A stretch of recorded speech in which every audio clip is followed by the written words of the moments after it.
What's up, everyone? This is yours truly, Mr. Steven, aka The Legend, and my pronouns are he, him, and his, and welcome to the Steven Factor. Happy belated 4th of July, folks. I hope you enjoy this wonderful occasion to spend some time with your family, your friends, barbecue, and fireworks. And when you're done, please go to Planet Fitness. It can help you to reduce some of the calories. So I just want you to be healthy. All right, you guys. I want to talking about one of the greatest movies that I watched since like 24 hours ago, and for the first time ever, I finally watched the original Mean Girls. Now, the Mean Girls has been there for over 20 years. The movie became popular, but also 20 years later, they made a reboot. However, I might going to do a reboot version of Mean Girls in the near future. But first, let's talking about the original. So the Mean Girls finally put it back on Pluto TV. I finally watched it, and it was so funny. I wanna trying to review this, but I don't want to tell you what it's all about because you already know what it's about. I want to try to say something, one of my favorite parts of this movie, and I'm trying to memorize it, but here it goes anyway. It's about this girl, a 16-year-old girl named Katie Heroin, and this person is an outsider. She wants to fit in, and she don't have any friends. She do have friends in Africa.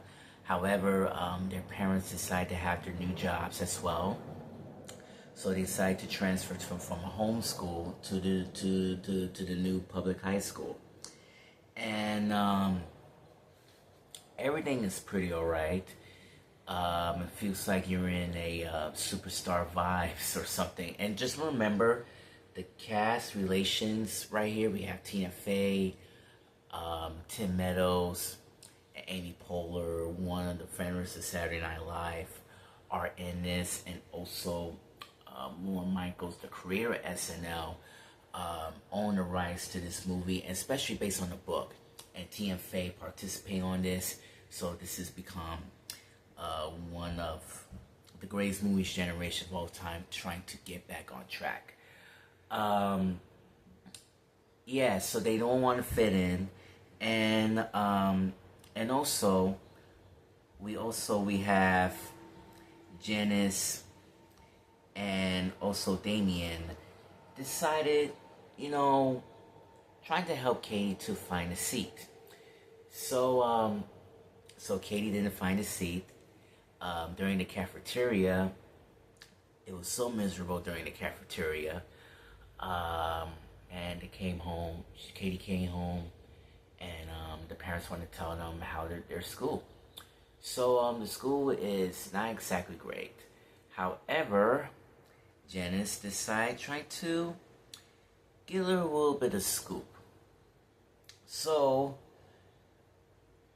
Janice and Damien trying to ask Katie for a favor, trying to get her a little undercover. And Katie be friends with Regina George, Gretchen, and also Karen will become known as the Plastics, or the Ashleys 2.0 from Disney's Recess. And everything went pretty smooth. They went to Regina's mansion. Even her mom wanted to be just like her daughter or something like that. And Regina can't stand her daughter as well. Her room is completely big, but it's actually her parents' room. And even they check it out, the burn book. So so during the next day, Katie having a wonderful love interest with Aaron Samuels. Remember, she's in a math class, and just to remind you, she's supposed to be preparing for a math competition. And when she needs to ace this, she will definitely might gonna fail.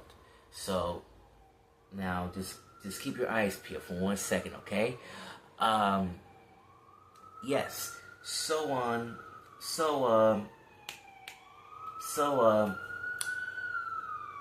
sorry, it's a siren. So Katie have a love interest, and Aaron decided to ask him, do a little bit of Halloween. So just remember, Regina didn't ask Katie with the slut rule, and people trying to wear some good, sexy Halloween clothes. There's no competition whatsoever, and Katie decided trying to create a wedding zombie or something like that. And all of a sudden, Regina decided trying to stab Katie in the back and tell Aaron all about it. And it's been revealed that, get this,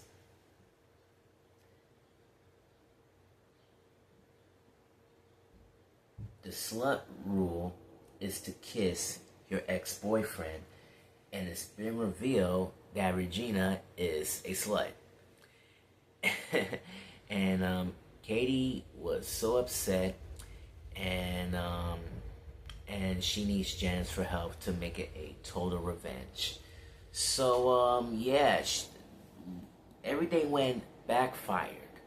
So Janice decided trying to make a revenge, and everything went completely smooth. And even for the first time ever, Katie decided to become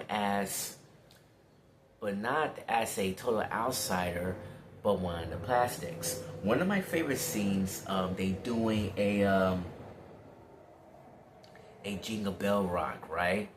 And remember, Gretchen and Regina really don't get along, to be honest. So you know how it goes. And Gretchen just accidentally kicked the radio into the guy's face. I was laughing. I laughed so hard, just a little bit, alright? And then Katie decided trying to save the play, and they continuing with this Christmas pageant, Jingle Bell Rock, and everything went smooth. So the plan still continues. Everything went completely smooth. The writing was completely great, to be honest. Even I really don't like with the stereotypes, that it really makes me uncomfortable. And that uncomfortable word that I'm talking about is the R word. And yeah, back in the days, they always said retarded and all kind of stuff, but they still continuing on this day. So, however, I think that the word is completely not that funny, but it's also is a little stereotype. So you have to keep that in mind. Yeah. So the plan backfired, and also,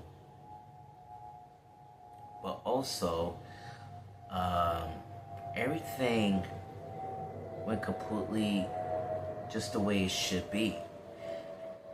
And one of my favorite part is when Katie decided into a good girl and a mean girl. She knew that she became a most popular in school, interesting guys and stuff.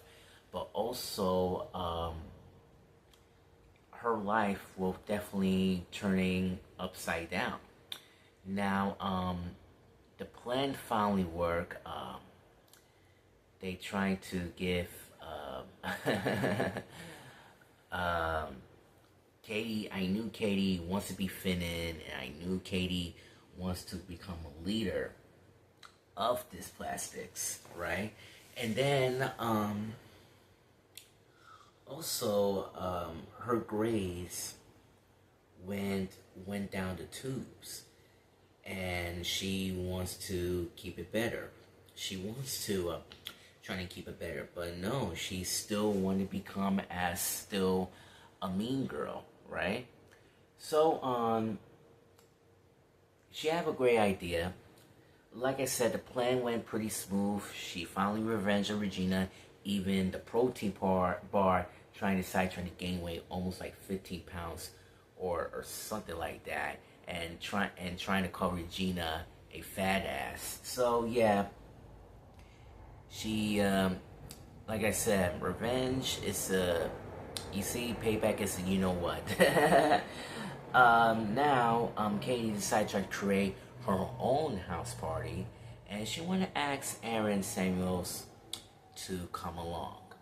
So, she's still waiting for Aaron, and she's been grabbing some few drinks and everything, and, but all of a sudden, it's been revealed that Regina didn't didn't invite didn't invite at Katie's house party. So she's gonna bring her new boyfriend along, and they knew that exactly what is really going on. So Aaron came up to Katie's room, and Katie just finally came out of the bathroom, and she finally met him, and she is getting ready for the biggest night of her life, right? So she accidentally, in the wrong place, in the wrong time, Regina opened the door, and she started vomiting on Aaron by accident, and everything went fail. And also, her friends, Janice,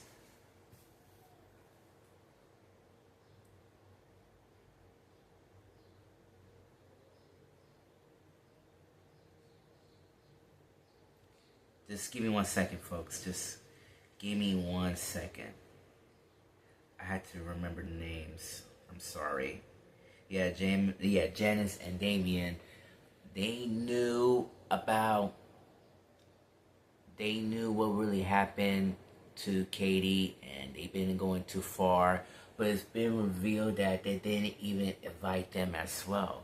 So that is completely harsh, as you know, and it's terrible, to be honest. It's completely terrible. So on,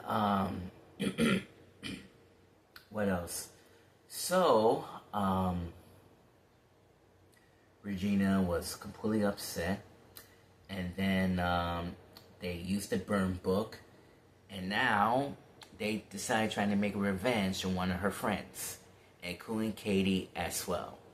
So, the principal, Tim Meadows, so Tim Meadows trying to report them to the main office, and they want to know what is going on. And now Regina's trying to pass the papers to know who is he, this and that, blah, blah, blah. And they start fighting like hell. You're in a Bronx Zoo. And everything went turning out apart. And now when Katie and Regina are having a final showdown, Regina just accidentally hit the bus. Yup, she get hit by the bus. However, she is alive and well, and she have a spine. So everything went failed, and her life is completely miserable. No one like her. No one doesn't want to sit with her, and all kind of stuff. Even the guy farts at Katie, and even the same from the beginning. She went to the lunchroom. No one's going to sit in there. She went to the bathroom, eat her PB&J, and her parents decided to ground her. However, there's going a 50-50% chance that she might gonna get this ace to do this math competition. So she needs to pay attention, so she will definitely get her grades up. Meanwhile, the king and queen prom is starting, and then her parents just find out that she is gone. So Katie trying to against her parents' wishes, so she went to a math competition, and it's been revealed that their team won. So they finally went to the prom. They finally picked Katie as a prom queen. However, what if she could share it as a prom queen? So everything's turning back to normal. They be continuing as friends. even the next generation of the junior plastics, well, yep, they become as a new popular group. And you know what? Everything is gonna be just fine. So, I knew Katie what she did. She finally took full responsibility to clearing Regina's name. She knew what she had to do, but also she needs to have to be herself, and you have to be kind. And they wanted, and also it doesn't matter someone trying to stab you up or spraying gossip. That's what they always doing every day, and especially for grown adults like me. I was really one of them, and people always spreading gossip in the streets or even in churches. Yep, they always doing that at churches too, man. And remember, as Christians, spreading gossip is a sin. However, if something the shocking news happens, you need to tell them. However, you need to tell them which is true or not. So you have to be careful. And now it's time for the grade. Folks, give the grade from me, girls, the OG, A plus. And there you have it. That's it for this edition of the Steven Factor. If you learn more about this channel, please hit the subscribe button and click the notification bell to see my latest videos, and also a like button as well. This is yours truly, Mr. Steven, saying Dolo by la Familia, and thank you for watching the Steven Factor. One love.